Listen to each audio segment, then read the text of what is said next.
এক ব্যক্তির সাথে দুটি পাসপোর্ট থাকার কারণে ওই ব্যক্তিকে গ্রেপ্তার করল কৈলাসহর থানার পুলিশ। কৈলাসহর থানার ওসি সুকান্ত সেন চৌধুরী সংবাদ মাধ্যমকে জানান, গতকাল রাত্রিবেলা কৈলাসহর আইসিপিতে বাংলাদেশ থেকে পাসপোর্টের মাধ্যমে আসে এক ব্যক্তি।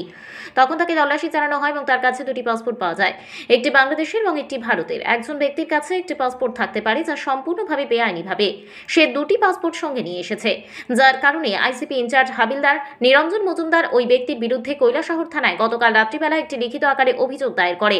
পুলিশ অভিযোগ মোড়ে তাকে গ্রেপ্তার করে এবং মামলাটি নথিভুক্ত করে। মামলাটির নম্বর হলো 122/2024। ওই ব্যক্তির নাম রিপন দাস, বয়স 34, পিতার নাম মৃত হরকুমার দাস, বাড়ি উত্তর জেলার পানিসাগর মহকুমার অন্তর্গত অগ্নিপাশা এলাকায়। সোমবার দুপুরবেলা তাকে কৈলাসহর থানা থেকে কৈলাসহর জেলার দায়রা আদালতে প্রেরণ করা হবে।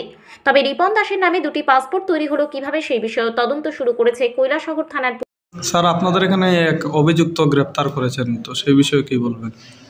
অ্যাকচুয়ালি গতকালকে সন্ধ্যার পরে আমাদের যে কৈলাসহরের আইসিপি আছে, ইমিগ্রেশন চেকপোস্ট, ওখান থেকে একটা লোককে সন্দেহজনকভাবে ধরে নিয়ে আসে। এই লোক নাম হচ্ছে রিপন দাস। রিপন দাস অ্যাকচুয়ালি কালকে বাংলাদেশ থেকে পাসপোর্ট মারফতেই ফিরছিলেন।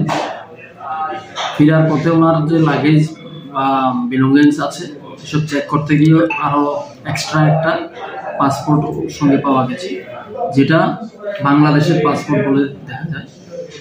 তখন এক ব্যক্তির নামে দুইটা পাসপোর্ট পাওয়াতে ওনাদের সন্দেহ হয়। এই সন্দেহের বসে আইসিপি ইনচার্জ হাবিলদার নিরঞ্জন মজুমদার উনি কৈলাসহর থানাতে একটা অভিযোগ দায়ের করেন। এই অভিযোগের ভিত্তিতে আমরা রিপন দাসের এগেনস্টে একটা মামলা নথিভুক্ত করি এবং আমরা ইনভেস্টিগেশন শুরু করেছি।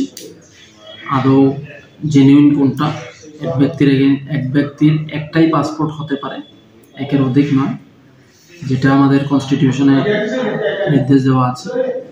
এখন আমাদের দেখার ব্যাপার, আমরা ইনভেস্টিগেশন করে এটাই দেখবো যে কোনটা জেনুইন কোনটা ফেক। রিপন দাসের বাড়ি কোথায় স্যার? ওর বক্তব্য অনুসারে পানিসাগরের কোনো এক জায়গা, অগ্নিপাশা বলে একটা জায়গা, ওখানে বাড়ি বলে বলছে। এটাও আমরা ইনভেস্টিগেশন করে দেখছি কোনটা সত্য। আচ্ছা, এখন এটা তদন্ত শুরু করেছে।